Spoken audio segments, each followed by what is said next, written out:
Kembali lagi dengan Mimin. Mari kita lanjutkan spoiler sebelumnya. Alpha sedang berada di kantor memeriksa beberapa dokumen. Ketika tiba-tiba dia melihat ke atas dan dia mengerutkan kening. Kemudian, Alpha sama. Kita punya masalah. Pegya, Gamma tiba dengan terburu-buru membuka pintu. Dia jatuh tertelungkup ke tanah. Berbalik dan berhenti di depan meja Alpha. Kenapa terburu-buru? Ada masalah. Uang palsu, kata Gamma. Berdiri sambil berdiri memegang hidung. Uang palsu. Uang kertas palsu dari Asosiasi Pedagang Besar mulai bermunculan. Alpha terkejut sesaat. Berapa banyak itu? Itu masih sedikit. Asosiasi Pedagang Besar sudah menyadarinya. Kami pikir belum. Sebarkan beritanya. Kita harus membuat mereka tahu. Baik, kita juga harus menyelidiki sumber pemalsuan. Itu prioritas. Ya, kita harus menghentikan mereka secepat mungkin. Gamma mengangguk dengan ekspresi yang sangat serius. Jika ada keruntuhan ekonomi karena ini, bahkan kita tidak akan berhasil atau mungkin. Apakah ada yang salah? Gamma memandang dengan rasa ingin tahu pada Alpha yang diam dan mulai memikirkan hal lain. Tidak apa-apa. Aku mengerti. Kalau begitu, aku akan memobilisasi uang ini dan kami akan memulai penyelidikan. Setelah Gamma membungkuk dan pergi, Alpha melihat keluar jendela. Daun musim gugur merah jatuh dari pohon. Bergoyang tertiup angin. Aku terlalu memikirkannya, kurasa bukan itu yang mereka coba lakukan, kata Alpha. Bergumam dan menyangkal pikirannya sendiri. Kau baru saja menemukan uang palsu. Getan terkejut mendengar laporan baru Garter. Kami sedang menyelidiki detailnya. Garter terus memberikan laporannya dengan suara gemetar. Dengan nada yang terlalu rendah dia bersiap untuk dimarahi. Gegetan sama. Cepat cari tahu sumbernya. Ya. Aku akan segera melakukannya. Garter dengan cepat meninggalkan ruangan sebelum mereka semakin marah padanya. Getan berdiri sendirian di kamar. Melipat tangannya sambil berpikir. Dia tidak terlalu terkejut dengan uang palsu itu. Lagi pula, semua itu sudah direncanakan. Jika ada perluasan uang kertas palsu, kredit Asosiasi Besar Pedagang akan runtuh, menyebabkan kehancuran organisasi ini. Tetapi jika ini terjadi, orang juga akan kehilangan kepercayaan pada uang kertas.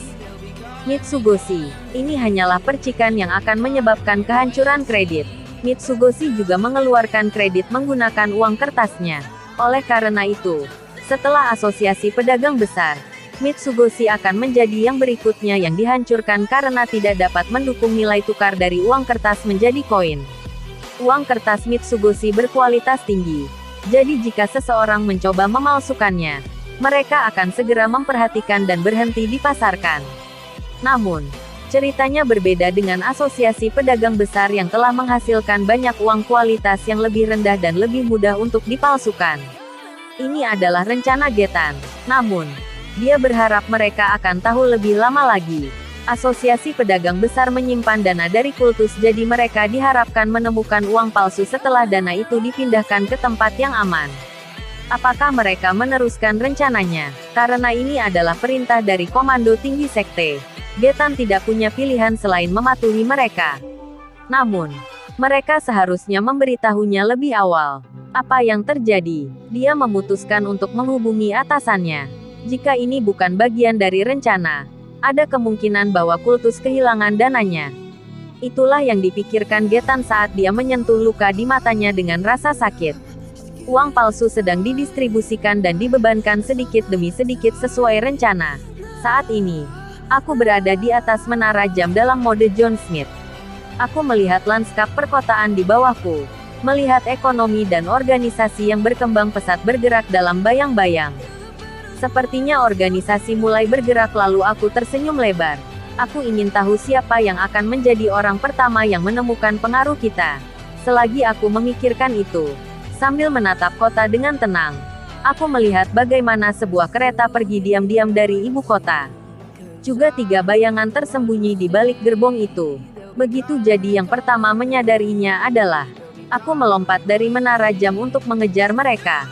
Jelas sekali bahwa mereka adalah bagian dari Mitsugoshi, karena mereka mengenakan setelan slime.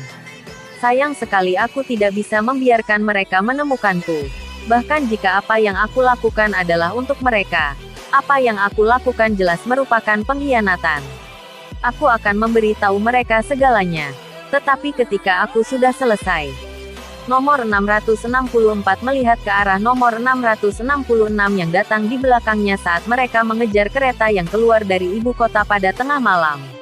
Nomor 666 kali ini. Maksudku, tidak boleh bertindak sendiri. Gelombang oke. Aku pemimpin tim di sini jadi ikuti perintahku. Aku mengerti. Aku mengatakannya karena kamu tidak mengerti. Ya ampun. Beberapa hari yang lalu kamu melakukan apa yang kamu inginkan lagi. Nah, pada akhirnya ternyata baik-baik saja. Kenapa kamu begitu terburu-buru? Tidak, aku tidak terburu-buru. Nomor 666 melihat ke bawah sambil menyangkalnya. Dan seperti biasa, kamu hanya menundukkan kepala dan menyangkalnya. Astaga.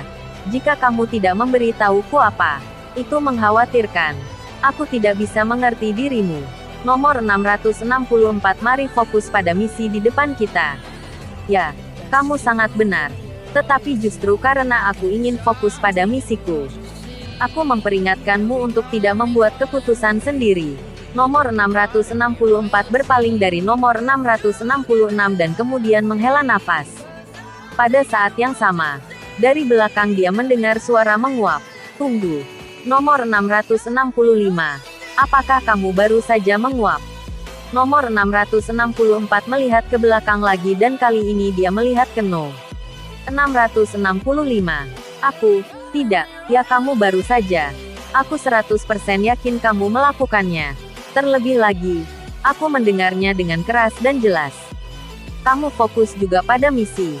Berapa kali aku harus mengatakan bahwa itu sangat penting kali ini. Baik, dia berpaling dari jawaban riang nomor 665 dan kemudian nomor 664 melihat lagi ke gerbong di depan mereka. Misi kali ini adalah menemukan sumber uang kertas palsu milik orang-orang dari Asosiasi Pedagang Besar. Gamma dari 7 Sades telah menemukan beberapa rute akses ke sumber itu dan salah satunya rute itu adalah gerbong mencurigakan yang berjalan di depan mereka. Misi ini adalah yang paling penting. Dan karena itu, nomor 664 merasa gugup. Nomor 666 terlalu terburu-buru. Kekuatan tempurnya diakui oleh semua. Dan berkat dia, tim ini memiliki nilai yang besar di dalam organisasi. Namun, belakangan ini nomor 666 bertindak semaunya sendiri. Tidak ada yang tahu mengapa dia terburu-buru. Tetapi pada tingkat ini, dia akan membuat kesalahan. Di dunia ini, ada kesalahan yang tidak pernah bisa diperbaiki. Contohnya adalah misi ini, di mana kegagalan dapat mengorbankan nyawa mereka. Untuk alasan ini, nomor 664 fokus pada misi ini, berharap semuanya akan berakhir dengan tenang. Namun keinginan itu tidak didengar. Menunduk tiba-tiba nomor 666 berteriak. Setelah mendengar itu, mereka semua merunduk. Tetapi satu-satunya yang melakukannya dengan tepat waktu adalah No. 666. Iya, nomor 664 dan nomor 665 jatuh ke tanah karena tersangkut sesuatu di kaki mereka. Mereka bangkit dan menyadari bahwa mereka memiliki sesuatu seperti benang tebal yang melilit kaki mereka. Apakah ini benang? Nomor 664 bertanya. Mungkin benang ini bergerak dengan kekuatan sihir dan nomor 665 menjawab pertanyaannya. Mereka memotong benang dengan pedang slime mereka dan kemudian bersiap untuk bertarung. Di depan mereka, ada nomor 666 yang mengambil posisi berdiri dengan pedangnya dan melihat ke dalam kegelapan. Dia tidak merasakan kehadirannya, tetapi dia dapat melihat sedikit demi sedikit bagaimana seorang pria mendekat dari tengah malam. Dia muncul, menggemakan langkah kakinya. Itu adalah pria berjas, dengan rambut hitam disisir ke satu sisi. Di wajahnya acuh tak acuh. Dia memiliki topeng yang menutupi setengah wajahnya. Pria itu tidak bersenjata. Dia tidak memegang senjata apapun. Tapi, melihatnya lebih dekat, dia bisa melihat semacam benang di sekitarnya, yang mana mereka bersinar di bawah sinar bulan. Benang-benang itu bergerak di udara, seolah-olah benang itu hidup. Hati-hati, dia memakai benang. Nomor 664 memperingatkan rekan-rekannya. Dan kemudian mereka bertiga berdiri di depan pria dengan benang itu. Seorang pria tanpa ekspresi. Dan benang berkilauan di bawah sinar bulan. Itu adalah latar fiksi. Namaku John Smith. Pergilah, ini belum waktunya bagimu untuk mengetahui yang sebenarnya. Pria itu berkata dengan suara dingin yang sulit dibaca. Tiba-tiba, benang dia bergerak. Berkat sinar bulan yang memantulkannya. Nomor 664 dia bisa menghindarinya. Kecepatan bukanlah masalah terbesar. Masalahnya adalah gerakan yang tidak bisa diprediksi. Itu kesulitan melihatnya dan jumlahnya. John Smith memiliki total 10 jari dengan kedua tangan. Tetapi dengan jari-jari itu, dia mengendalikan begitu banyak benang. Menyerang dari setiap sudut yang memungkinkan. Hal yang paling menyebalkan adalah sudut-sudut itu dan momen di mana ia menyerang. Dia memprediksi pergerakan nomor 664 dan menutupinya dengan benangnya. Kemudian dia memprediksi gerakan menghindar, menyebabkan nomor 666 mundur. Dia tidak bisa mendekat. Benang-benang itu memiliki jangkauan yang jauh lebih luas daripada pedang mereka. Mereka tidak dapat menyerang jika tidak mendekati. Meski begitu, mereka mulai bertarung, meski tanpa bisa mendekatinya sedikit pun. Tidak. Pada kenyataannya, mereka semakin jauh dan semakin jauh. Pria itu berhasil mendominasi ruang ini hanya dalam beberapa detik. Tapi dia tidak bergerak 1 milimeter pun. Dia mengejar gadis-gadis dengan mengendalikan benang di tangannya. Seolah-olah ketiga gadis itu adalah bonekanya dan dia dalang. Mundur nomor 664 berteriak dan bersama-sama dengan yang lain. Mereka menjauh dari jangkauan benang. Selama mereka tetap berada di jangkauan John Smith, mereka hanya akan menghabiskan tenaga dengan sia-sia. Dan selain itu, mereka masih belum bisa menemukan cara untuk menyerangnya. Ketiga gadis itu saling memandang, dan kemudian mereka menggelengkan kepala. Pria ini kuat, begitu membingungkan diserang dengan senjata tidak dikenal seperti benang baja. Kekuatan yang digunakan pria ini di tempat ini untuk mengendalikan situasi adalah mendominasi pertarungan. Dan tidak hanya itu, tapi juga mengendalikan begitu banyak benang pada saat yang sama. Ia memprediksi gerakan gadis-gadis itu dan mendorong mereka mundur. Tidak semua orang bisa mencapai hal seperti itu. Nomor 664 tahu banyak orang yang lebih kuat darinya. Salah satunya adalah nomor 666 di sini. Sisanya adalah para 7 Sades di Sadogar dan dikenal sebagai orang yang paling kuat dari semuanya. Keduanya memiliki orang yang jauh lebih kuat darinya. Namun, kekuatan John Smith sangat berbeda dari apa yang dia ketahui. Kekuatan John Smith tidak terletak pada kekuatan sihir, kekuatan fisik, kecepatan, atau teknik kontrolnya. Dia memang pandai memanipulasi benang, tapi bukan itu kekuatannya. Kekuatan John Smith adalah kekuatan untuk mengontrol medan perang. Nomor 664 adalah pemimpin timnya. Jadi dia tahu tentang hal-hal ini dengan baik. Kontrol lapangan pertarungan berarti memikirkan semua cara dan rute yang mungkin ditempuh pertarungan, memprediksi dengan cermat arah yang akan diambilnya. Singkatnya, John Smith memiliki tingkat pengamatan dan pengalaman pertempuran luar biasa. Ada apa-apa kalian tidak mau menyerang? Dia tidak beranjak dari tempatnya. Dia hanya menatap ketiga gadis itu, berdiri di tempat yang sama.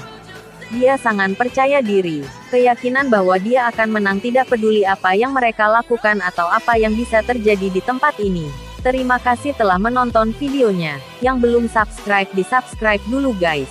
Dan jangan lupa nantikan spoiler selanjutnya.